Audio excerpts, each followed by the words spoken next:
So I'm going to get started, and I'm going to talk about the topic of how do we deal with uncertainty in the way that we think about it in our minds, and why is that so helpful right now? When you think about the lives that we're leading right now, we're perhaps even more conscious of something which is an essential truth in the way that humans exist, which is that we are facing into a lot of uncertainty. We're facing a tremendous amount of uncertainty right now about the way that we live and that we work. Maybe your work is becoming a lot more precarious because of the way that the economy and the COVID-19 pandemic has played out over the last year. Maybe your family situation has become way more complex because of homeschooling. There is the uncertainty about whether we'll go back into conventional workplaces at any point. And what do you do to plan for that if that's not the case? And we're facing all of that. And then on top of that, there is all the uncertainty that we already had in small and big ways. The uncertainty of whether a project will work out, whether we will win a particular engagement, or whether we'll get a promotion, or whether we will manage to juggle a difficult day where we have a lot of meetings going on that is going to be tough. There's small and large elements of uncertainty all the time, and some of that comes from our professional lives. A lot of it comes from our personal lives as well. Yesterday, I was unexpectedly in the hospital for 8 hours with my mother. And that's real life, isn't it? That is real life. That's why I talked so much last time about realistic optimism. We want to be realistic about the challenges that we face while being optimistic about our capacity to handle them.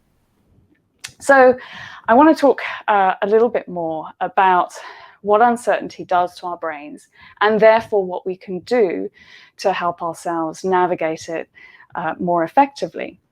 And some of you may be saying, actually, I don't know, I quite like uncertainty. And there's definitely some aspects of uncertainty that human beings are generally used to enjoying.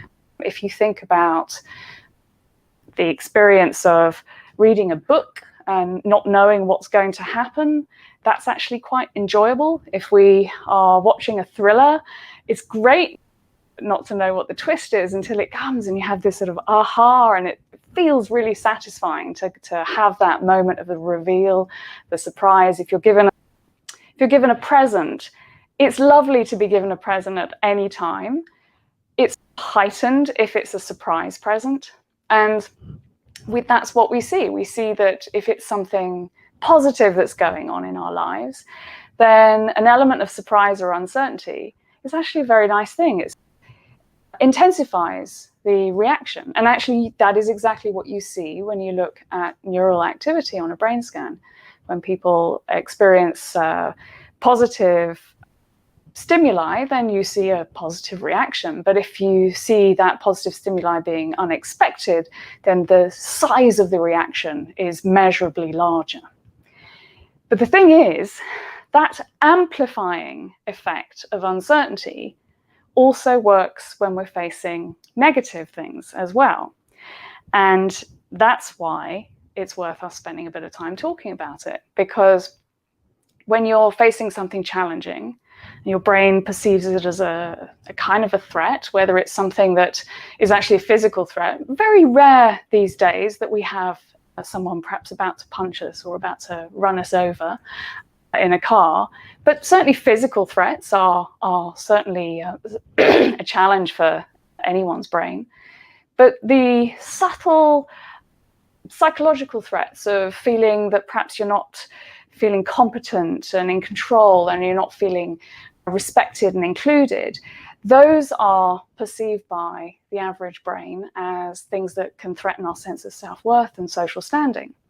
And if those sorts of things are in the environment, if you're experiencing some challenging stuff and you add uncertainty to that, what we see is that the brain's threat response is amplified, just in the way as uncertainty amplifies our reaction to that exciting moment of unpacking your gift, which has been beautifully wrapped up with a bow. And there are studies that look at this across a lot of the different behavioral sciences. One that I'll draw from psychology, the reason that there's hot panels on the page, I thought it might help to make the point stick in your head, because it really comes home to me when I think about this. There was a study done with a bunch of psychologists getting volunteers to come to their laboratory, and people were asked to touch a series of uncomfortably hot panels. Now, the first thing you take from this is don't volunteer for a science experiment at any point. But the second thing to know is that what happened is that they were asked to touch these hot panels. The panels were different temperatures. They had enough people and enough different panels so that they were able to start to look for patterns in how people reacted to touching these hot panels. And they asked people, how painful is it to touch this? And what they did that was interesting for us is that they gave some people quite a good idea of what to expect, because they gave them quite a good sense of what other people had said about panel A. But then what they did was, for other panels and other people, they didn't give them much idea at all. So as someone was about to touch it, they didn't really know whether everybody else had said it was a nightmare and awful or really not that bad. And what the researchers found was that when people touched something that was the same temperature and they knew what to expect, they felt less pain than when they touched the panel and had no idea what to expect. And that fits with everything else we know about the way that uncertainty intensifies our negative reaction to negative stimuli. So that's what's going on for us a lot at the moment. You know it instinctively, even without all of the pandemic drama on top of everything. If you think about someone being late, so imagine that you're in a meeting and a colleague is late. It's a bit annoying, obviously, to have someone running late. It's absolutely maddening if you don't know even when they're going to turn up. If they've told you that they're going to be 15 minutes late, that's something that's bounded.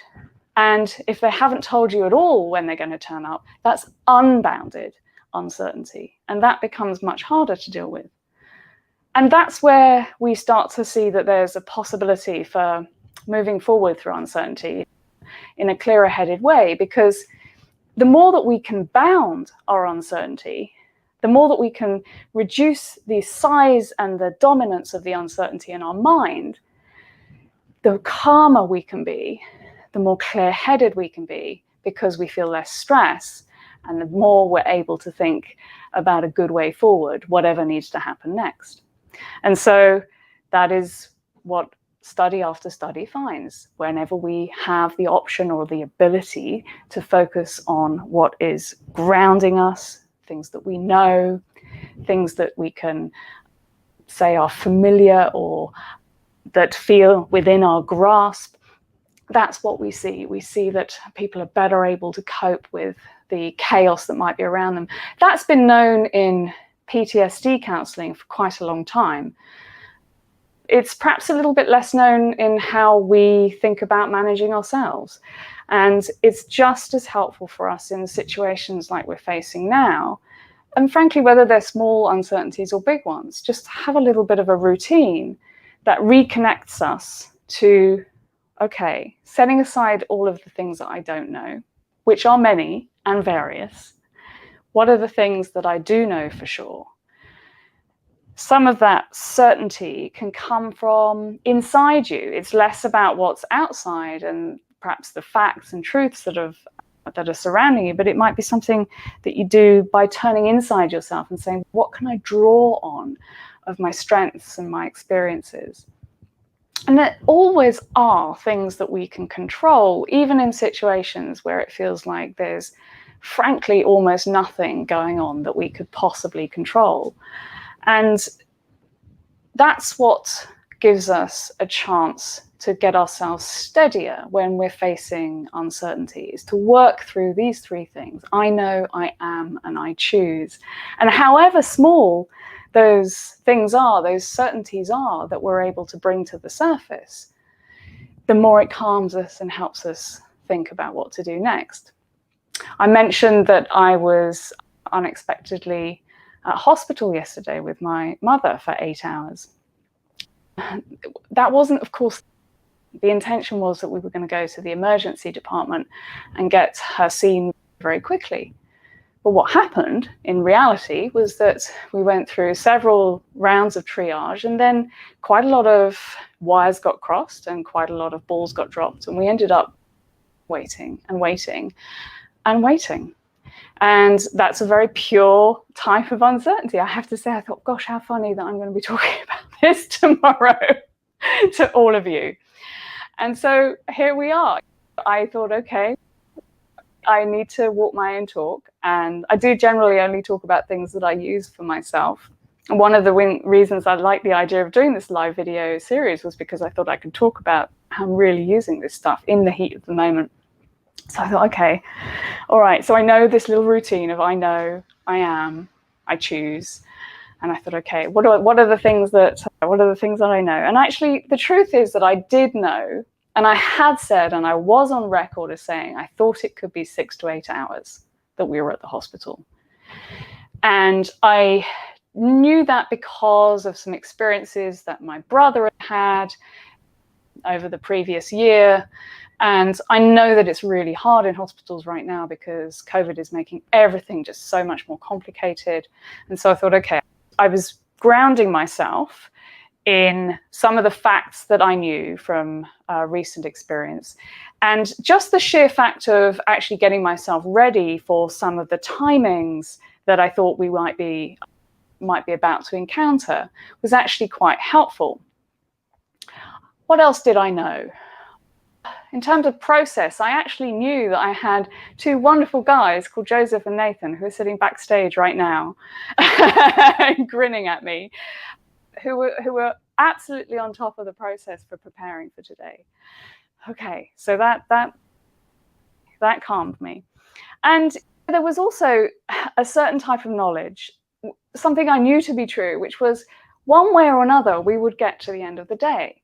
And I know that sounds a little dramatic, but honestly, just saying, okay, one way or another, we will get to the end of this day. There's actually a quote on my desk, which I keep on my desk, from the poet Rilke, which is, just keep going, no feeling is final.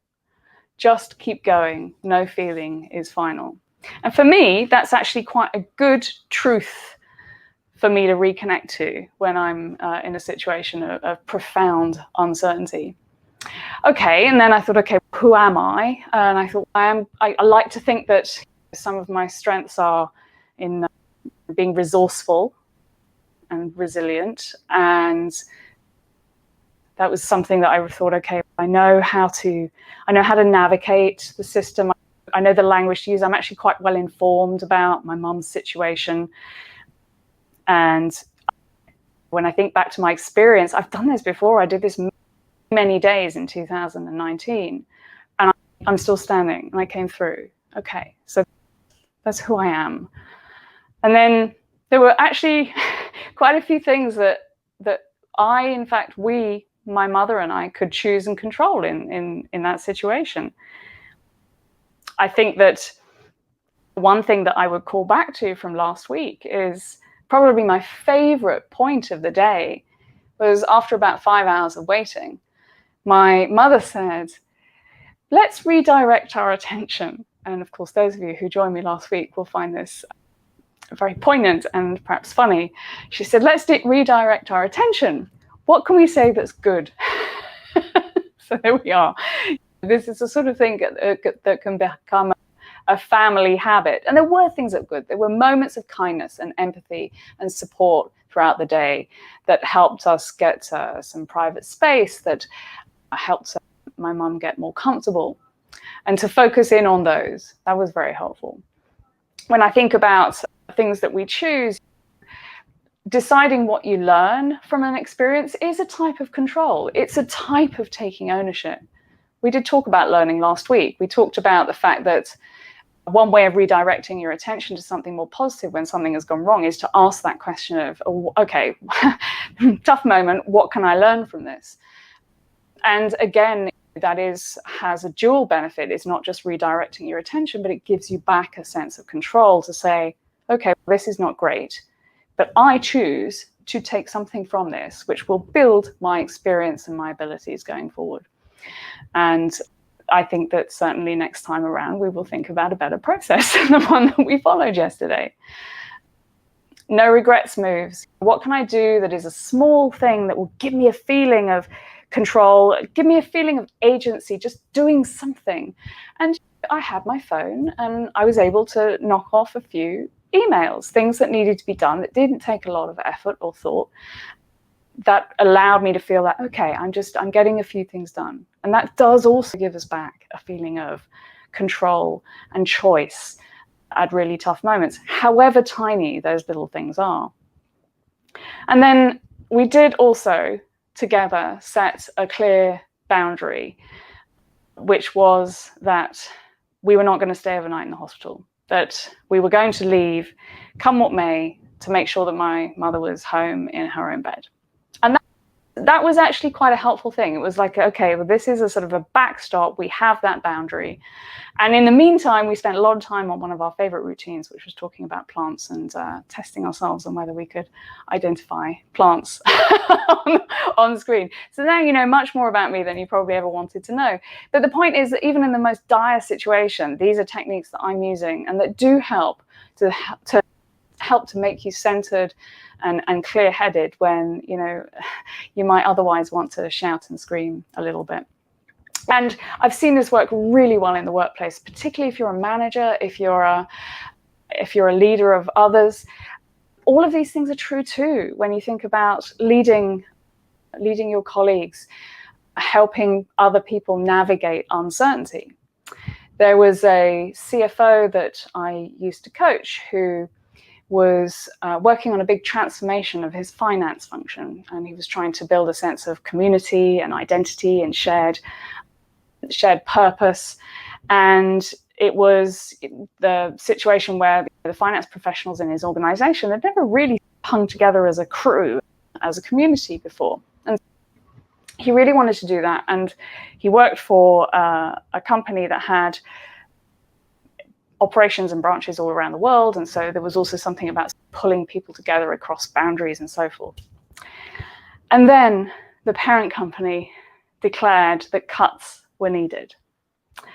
And he had to decide what to do. He was a little mortified because he'd been building the community and doing all sorts of things to make people feel excited and good to be working for the company and working for the particular function, for the finance function. And then he has to then lead this cost-cutting exercise, which is going to affect all of the work that he's been doing. And it's going to make people very nervous, because if there's one thing finance professionals know, they know what it means when you need to cut costs and go through that challenging side of corporate transformation. So what did he do? He said, okay, I can't tell them what the outcome of this is going to be, but I can help them with the I know, I am, I choose. He was able to give people a sense of what the timings were, how people were going to be making the decisions about where the cuts needed to be in their function. What are the things that he was able to help them understand for sure when they would have an answer, when they would know what was going to be playing out for the people in finance. And that's really important. Often as a leader, you don't know what the outcome is going to be, but you can be clear with people about what the roadmap is going to be. And the clearer you can be, then the more you're managing other people's anxiety, and the more that you're giving them the respect and the calm that's needed for them to make good choices. He appealed to all of the strengths and the cultural work that he'd been doing with everybody and said, but we are still those people. We are still the finance function. We are still the arbiters of what's right, and all of the cultural strongholds that he put in place over the previous year, he used those and said, this is still who we are and what we believe in.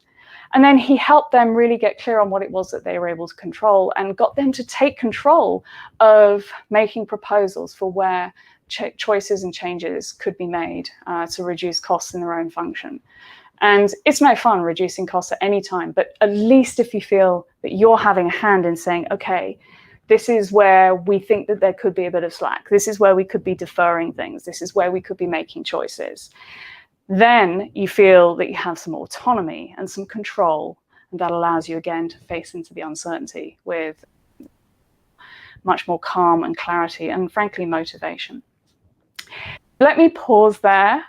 I think I'd love you to think about this for both your personal life and for your professional life, and to think about the intersection of the two. I'd be curious to know, what do you think about all of this? What is there that resonates with you? What thoughts and questions do you have? Also, while I'm soliciting those comments, when you think about uncertainty in your own life, I'd like to just mention that if you email How to Have a Good Day at info@howtohaveagoodday, I've mentioned that you can share your stories. But also, if you go to my website, carolinewebb.co/live, if you haven't already, you can sign up to get all of these recordings. You can also get a little book excerpt, whatever bit of the book, How to Have a Good Day, is relevant to what we've talked about. You'll get that little freebie. And I'm also going to share the one-page summary that's on screen, so that you can use that as an aide-memoire if this is something that you think that would be relevant for you, that you could use in your life. So if you go and sign up there, if you're already a newsletter subscriber, then you should have access. You can just use the box to log in on the website, and of course drop us a line if you're having any issues. All right, so let me have a look at some of the comments. What have we got here? Oh, we've got lots of people joining from all over. That's wonderful. So tell me what... Haha, love your mum. Yes, I love my mum as well. I have to say that she kind of knows everything that's in my book already. And we do have the benefit of now using it as a language for challenging situations that we find ourselves in. Any comments on how people are using this sort of thing, or getting control in what you're doing in your life?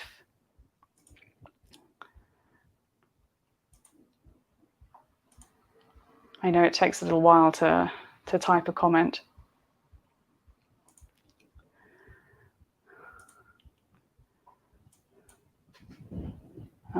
Maybe you're so surrounded by perfect certainty that actually you don't need to use any of this. Oh, there we are. Hi, Grace. Lovely to see you. Let's put Grace's comment up on the screen. So the example of being late to a meeting definitely reminds me of when someone goes radio silent or doesn't show up. If I know why, I definitely feel far less stressed. Absolutely. And when you start to look at the way you're reacting to things that are happening, the more that you can bound it and say, okay, this is happening, and this, at least I know this, and then I know that, the easier it is to cope with the annoyance and the stress of the uncertainties. Let's have a look. Another person has commented, choosing my attitude is always my challenge. Yeah, I do want to say, I don't want to say that this comes super easily. Our habits of mind are actually not super different from our habits of behavior. It takes practice, truly, just trying out one or two of these things that we're talking about, patting yourself on the back for doing it, even if it doesn't go perfectly, just saying, okay, well, at least I tried. And then just going from there and not assuming that if it doesn't go perfectly the first time that you haven't got it within reach. When we were kids and learning to ride a bike, we would be hurtling along, falling off, and then getting back on.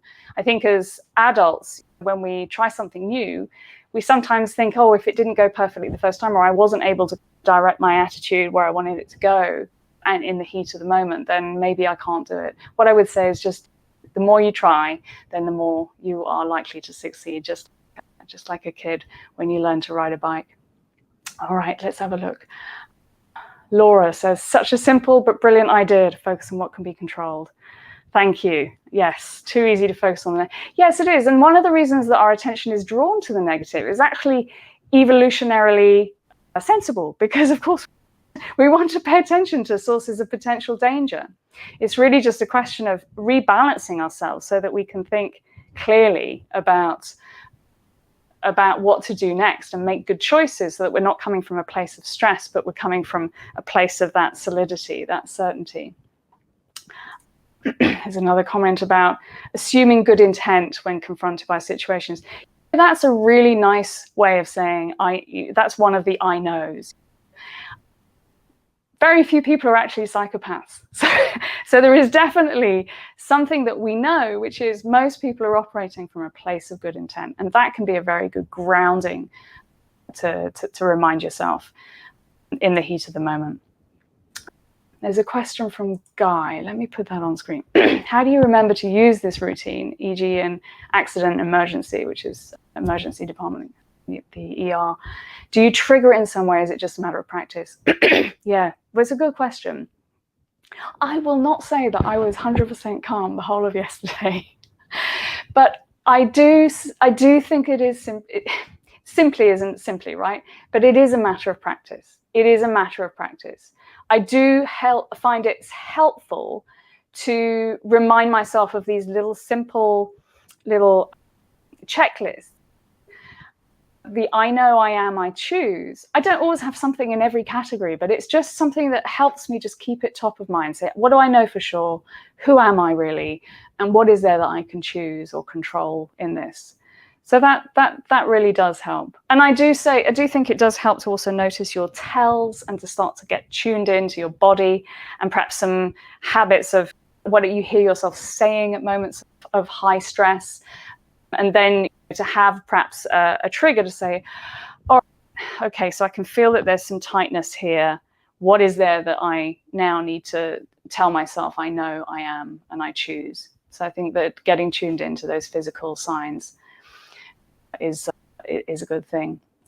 Carlos says, could I say planning simple tasks is important to reduce the uncertainty? Yes, absolutely. This is why, however you do it, whether your to-do list is aspirational or whether it's one of those things that you really religiously check off, yes, planning gives us a sense of agency, a sense of control. And that's why it is a very soothing thing to do. And if you're feeling that you're in the middle of chaos and uncertainty, actually just taking a moment to write yourself a little plan and say, okay, what are things I know I can do? And that gets a little bit to the choice in the sense of no regrets moves.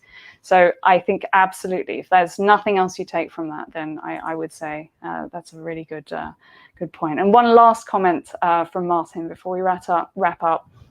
Yes, getting a startup launched, there's plenty of uncertainty. Absolutely, absolutely. Knowing the process, next steps, and a range of potential outcomes. I like that a lot because I think that it's not wishing away uncertainty. It's acknowledging that it's there and talking about different scenarios. And actually, that's one topic I'd like to talk about and spend some real time on in another session, is how can mere mortals use scenario planning in your everyday professional and personal lives, even if you're not a strategic planner or an economist. So I think that's a wonderful comment to end on. And thank you. This has just been, I can just see wonderful comments coming through. So thank you. This is really, really helpful. I will make sure to reply to all of your comments and engage with those. Stay connected to that thread if you're interested in hearing more.